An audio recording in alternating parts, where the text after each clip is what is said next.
All right, let's just jump right in. We're going to talk about something every single one of us deals with, right? Our own messy, totally unpredictable minds. You know, the internal storms, those sudden bursts of frustration, the wobbles. This whole explainer is about how we can handle that inner world, not with force, but with a really simple, gentle practice of just beginning again. And this quote just nails it, doesn't it? It's the whole idea right there. So often we get stuck trying to control the weather inside us, trying to stop the rain of sadness or fight back the winds of anxiety. But the real skill, the thing that actually changes everything, isn't about controlling the weather at all. It's about learning how to navigate it, how to carry that umbrella and stay steady while it all passes through. So let's kick things off by looking at this really common, but honestly, deeply flawed approach that most of us take with ourselves. We can call it the perfectionist agenda. Now, this is kind of wild when you think about it. We can take something that's meant for kindness, like meditation or self-reflection, and we twist it, we turn it into a weapon against ourselves. We get this idea that the whole point is to cure ourselves of being, well, ourselves. And that, my friends, is a project that is absolutely 100% doomed to fail. All it does is create more conflict inside. And you can really see the difference here, side by side. On the one hand, you have the perfectionist agenda, which is basically a declaration of war on yourself. Get rid of the wobble, fix the flaws, erase your humanity. But then, on the other hand, you have this gentle instruction. It's not about fixing anything, it's just about paying attention. It says, hey, just be with what's happening right now, exactly as it is, and let that experience be your teacher. One creates a war, the other creates learning. So that leads us right into our central metaphor for all of this, the potter and the clay. It's a beautiful idea that's all about the insight of returning to your center. First things first, we have to completely reframe how we see our mistakes. That wobble, that moment of imperfection, that reactive comment you wish you could take back, that little failure, it's not a verdict on who you are. It's just data. It's actually crucial information that points you directly to the spot where you need to apply a little gentle attention. And this is the heart of it all. Just picture it. The potter doesn't get mad at the clay for being clay, right? She doesn't yell at it for wobbling off center. No way. The wobble is essential. It tells her exactly where she needs to apply that gentle, guiding pressure. And our wobbles, our screw-ups and our stumbles, they're the exact same thing. They aren't failures to be angry about. They are signals for where we need to gently guide ourselves back. Now, the fundamental attitude that makes all this possible actually has a name. It's called Maitri. And it's just this idea of unconditional friendliness toward yourself. This is so important.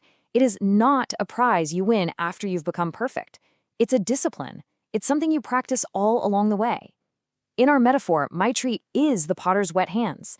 That gentle, non-aggressive, skillful touch that helps bring the clay back to center. Okay, so if Maitri is the attitude, what's the actual method? I mean, how do we do this in real life? Well, it all comes down to the power of the pause. This is the practical technique of the potter's hands. You really have to get this. Pausing isn't about giving up or just doing nothing. It's an act of incredible presence. It's pure power. It's like a circuit breaker for all our old habitual reactions. You know that feeling when you get hooked by anger or fear and your mind just wants to race forward at 1,000,000 miles an hour? The pause is what says, whoa, hold on a second. We're not refusing to act. We are simply refusing to be controlled by pure, unthinking speed. So what does this look like in the moment? It's a super simple 3-step process. First, you just notice the hook, that physical feeling that tells you you're caught. Maybe it's a rush of heat to your face or your jaw clenching up. Second, you refuse speed. Just intentionally stop for 2 breaths. That's it, just 2. And third, from that tiny little gap you've just created for yourself, you can choose to respond instead of just reacting. Maybe you pick a softer sentence, or maybe you choose to say nothing at all. That's a choice too. And when you do this, you completely transform your relationship with your own body and your feelings. A tight jaw is no longer a verdict that says, I am an angry, terrible person. Nope, it's just data. It's information that's telling you, hey, something I care about feels threatened right now.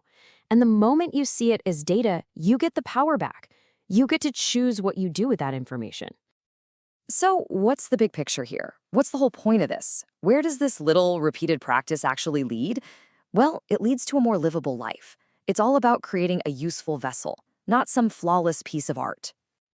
Let's go back to our potter for a second. The point of her work isn't to create some perfectly symmetrical, museum-quality pot that nobody can even touch. The whole point is to create a vessel, something that's strong enough to be useful out in the world and open enough to hold life. And that is exactly what this practice does for us. It makes us more resilient, more functional, and more able to hold all the complexities of life without completely shattering. And you can just see how this simple practice ripples out into every single part of your life. In our relationships, it's the ability to repair quickly when we inevitably miss the mark. In those really tough conversations, it's the power to choose a softer sentence, to choose non-aggression. During grief, it becomes the profound skill of just learning how to breathe in an empty room. And at work, well, the person who can pause first often becomes the person who steadies the entire team. And all of this brings us to our final section, which is really just a simple invitation for you to take your turn at the potter's wheel. So here's the key takeaway. Forget about mastering this for the rest of your life. That's way too big. The real question is much smaller and way more powerful. Where precisely will you start today? What is one specific situation where you could just try this? Maybe the drive home from work. The next time you open a really difficult email. Make it small. Make it real. And as you think about that, make yourself a promise. Promise yourself an experiment, not a guarantee of success. This isn't about getting it right. It's just about being willing to try. This one little shift takes all the pressure off. You're not trying to be perfect. You're just being a scientist in the lab of your own life, running one small, kind experiment. Let's end on this final thought. I want you to think of this as a permission slip you can carry around in your pocket. It's the core message of this whole practice. No matter what just happened, no matter how badly you just wobbled off center, you are always, always allowed to begin again. Not tomorrow, not after you've apologized to everyone, right now.